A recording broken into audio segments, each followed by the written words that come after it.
Now, back to our program. Strange occurrences happen to all of us in our everyday life, some more deadly than others, and these events often occur when least expected. This is one of those strange events, and this particular incident shocked Poland to its core. This tragic story is going to send shivers down your spine, and by the end of this video, you'll have more questions than answers. This is the mysterious death of Magdalena Zuk. What should have been a peaceful vacation ended up turning out to be a real-life nightmare. 3 days into her dream vacation in Egypt, Magdalena attacks her nurse and throws herself out of a second-story window, which unfortunately ends her life. The weirdest part of it all is that Magdalena and her family have no history of mental illness whatsoever. But let's start at the beginning. Magdalena grew up in Bogatynia until the age of 17 when she moved to Szkorczylet, Poland. She had passion in her heart for beauty and had opened up a beauty salon at the young age of 22. Pracuję z Grzegorzem od stycznia tego roku. Jest bardzo dobrym fryzjerem, a wręcz super fryzjerem i mam nadzieję, że wygram w plebiscycie na człowieka. After she opened up her salon, she continued her studies and also got a bachelor's degree in dietetics. She was a very well-rounded individual, extremely smart, and motivated to make something of herself at a young age.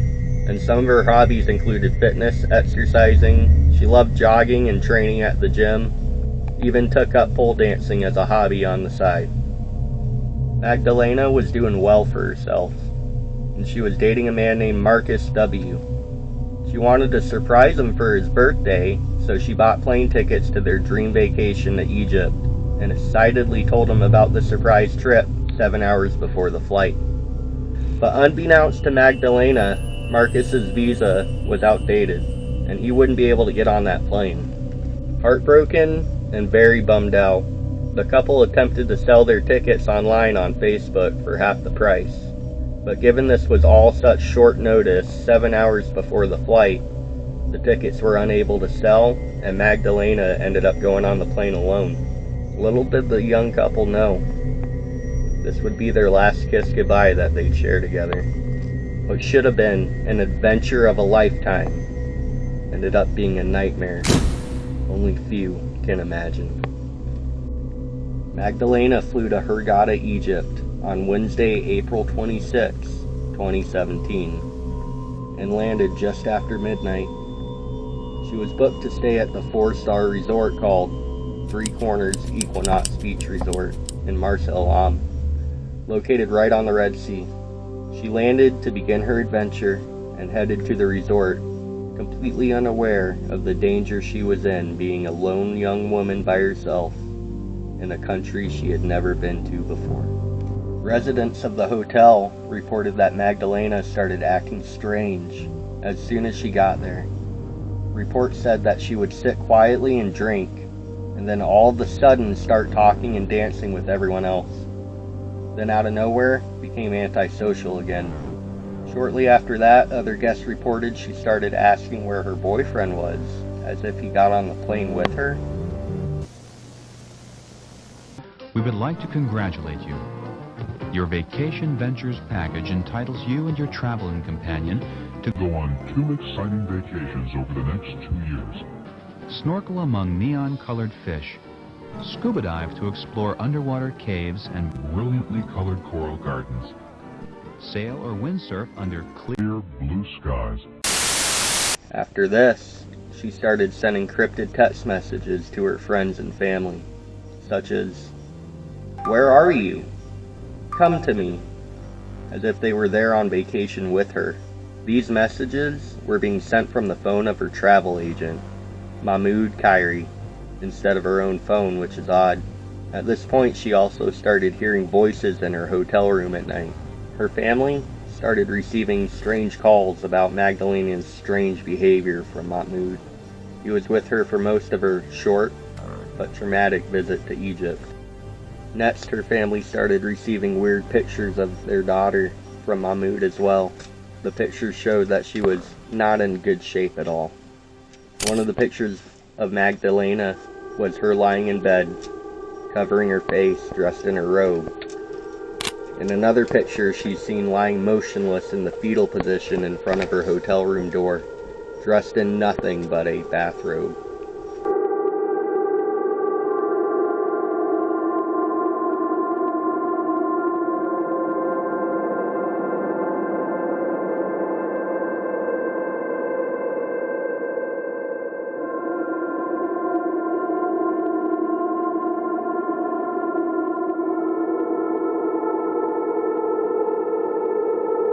The hotel staff reported that it seemed as if she were losing her mind, and she only got worse from here. She was seen shouting on the phone in the lobby and making wild arm movements, and soon became cautious and extremely paranoid. She started acting as if someone with bad intentions was lurking right in the shadows, following her. With her family understandably concerned, on Thursday, April 27th, they got together and started making arrangements to get her home. But unfortunately, the next flight out of Egypt wasn't until Saturday, which was still 2 days away. So as time went by and she waited for her flight, her condition only worsened that Thursday evening. Even though the staff tried to help her, she was becoming manic and not understanding what was going on. The following Friday morning, Magdalena was found on the floor of the hallway, unconscious. So the hotel staff decided to get her into the hospital to get checked. They called her an ambulance, which brought her to Port Galib Hospital. There are reports saying that she was hesitant to go inside and she refused to leave the ambulance, but there's footage of her walking herself into the hospital, seemingly normal. She looked a little disoriented, but alright for the most part. Other reports state that since nothing was physically wrong with her, she was turned away because the hospital just doesn't treat mental health issues. She seemed relatively normal during her doctor visit, so she was sent back to her room in the resort.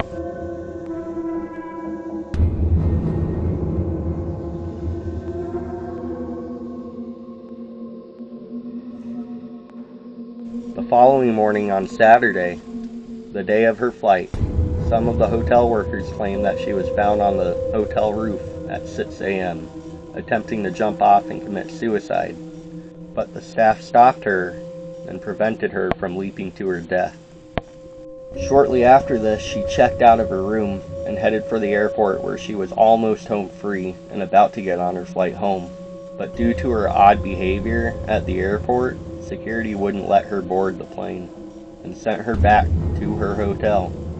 There's evidence that she was exhibiting aggressive behavior at the airport and attempting to undress herself. Once she made it back to the resort, she was refused service due to the hotel deeming her as a problem. With nowhere to go, she searched for another room somewhere else, but no one would let her in because something was just off about this young lady. She eventually joins back up with her travel agent Mahmoud and many other men in one of the parking lots of the many hotels she tried to get into that night. Mahmoud initiated a FaceTime call to her boyfriend Marcus. As Mahmoud held the phone for her the entire time, she appeared very scared, crying, and barely talks the entire call. All while she's rocking back and forth. Skarbie, Maciek cię zabierze. Dobrze? Powiedz mi, kochanie, powiedz mi, normalnie powiedz, proszę. Myszko? Oni tutaj mają różne sztuczki, zabierz to, oni tutaj wszystko robią. Ale co robią, co robią? Nie bój się, powiedz mi, po prostu mi powiedz. Nie mogę. Kochanie, powiedz mi, musisz mi powiedzieć, bo ja wtedy zadzwonię tam do ambasady, żeby ktoś miał nad tobą opiekę. Powiedz mi to, proszę cię. Słucham? Nie da, nie mi wszystko zawoda, bo to lekko nic nie da, to nic nie da, to nic Kochanie, nie da pracy. Ja nie wrócę stąd już. wrócisz stąd. Wrócisz. Kochanie, co się stało? Powiedz mi, co się stało. Myszko, powiedz mi, nawet jak się stało coś bardzo złego, ja muszę to wiedzieć. Kochanie, powiedz. Nie mogę mówić, przepraszam. Musisz powiedzieć mi, skarbie, proszę cię. Co się stało? Mów. Powiedz śmiało, szybko, będziemy mieli to z głowy. Co M? Co M? Ten rezydent? Czasu, ja będę dzwonił teraz znowu do ambasady tutaj w Egipcie, dobrze? No dobrze, a możesz poprosić Magdę, żeby włączyła telefon? Magda, włączy telefon, bo Markus dzwoni się do ciebie. Włączy twój telefon po prostu. Daj teraz szybkiego brzmi. It can't be concluded if she was drugged or possibly traumatized, but she definitely was in a bad mental state. Marcus keeps trying to press her for information about what's going on, but it seems as if she's too worried to tell Marcus what's happening in front of Mahmoud. The only information Marcus is able to get out of her at first is her just muttering the letter M, and her stating this. Myszko? Oni tutaj mają różne sztuczki, tam już miejsce, to oni tutaj wszystko robią. Ale co robią? Co robią? Now Magdalena's behavior is very strange, and the thing she was saying is concerning. What does the letter M mean? Was it just a nervous stutter? Was she referring to Mahmoud, or possibly someone else? Or does it mean something else entirely? Terribly worried and not being able to go himself due to his visa, Marcus quickly sent one of their mutual friends, Marche, to go and get her from Egypt and take her back home to Poland. She knew that Marche was coming and would be there to get her the following day. After the phone call, she was taken back to the hospital by Mahmoud, the same one she was at the previous day. She was not as calm as her previous visit and refused to be looked at by the staff, laying down on the ground near the entrance and refusing to get up and protest, but ultimately would be carried inside. Once they got her inside a hospital room, she started screaming, kicking, and punching at the workers, all while trying to run away and escape them, even going as far as to attempt to jump out of the second-story window, all while they tried to apprehend her. The staff eventually managed to get her into a private room away from everyone else, and they restrained her to the hospital bed with bathroom towels, preventing her from escaping due to her erratic behavior. Sometime after she seemingly calmed down, she asked the nurse if she could go use the restroom. The nurse agrees, untying the towels that were chaining her to her bed, but it was all a ploy. For as soon as Magdalena got loose, she charged at the nurse, attacking her, making her way to the window in the room. Here she would open the window, leaping from the second story to her demise. Landing on concrete steps critically injured, she was rushed to a bigger and better equipped hospital. But unfortunately, she would pass away the following morning. After Magdalena's tragic passing, this story blew up on the news, especially in Poland.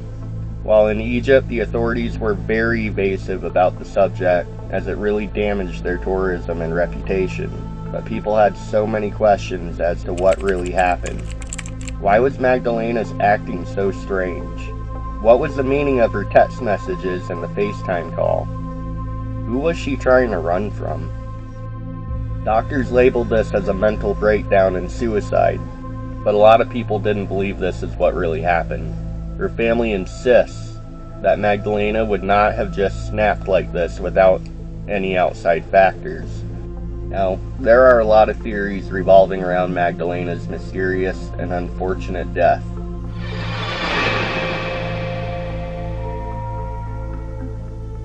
There are some theories out there suggesting that Marcus could have sold her as a slave, or that he possibly used her as a drug mule. Some believe that the M in the FaceTime call stood for her boyfriend Marcus, because in the video she pulled away after saying the letter M, hinting that it could have been Marcus. But it seems highly unlikely that's the case, given that he didn't even know about the trip until 7 hours before the flight. And he recorded the FaceTime call. And with Marcus not being able to go himself, he sent out for a mutual friend to pick her up and bring her home. On the other hand, some believe the M could be referring to Mahmoud, which seems to be a more likely probability given that he was there at the time of the call, and she seemed very hesitant to give the full name in front of Mahmoud. And it's a little odd that the majority of phone calls were made from Mahmoud's phone instead of her working phone. We can assume her phone was in working order because she told Marcus on the FaceTime call that she'd call him back on her own phone. The residents of Marsa Alam stated that Mahmoud disappeared and deleted his Facebook account after some pictures from it ended up on a Polish tabloid.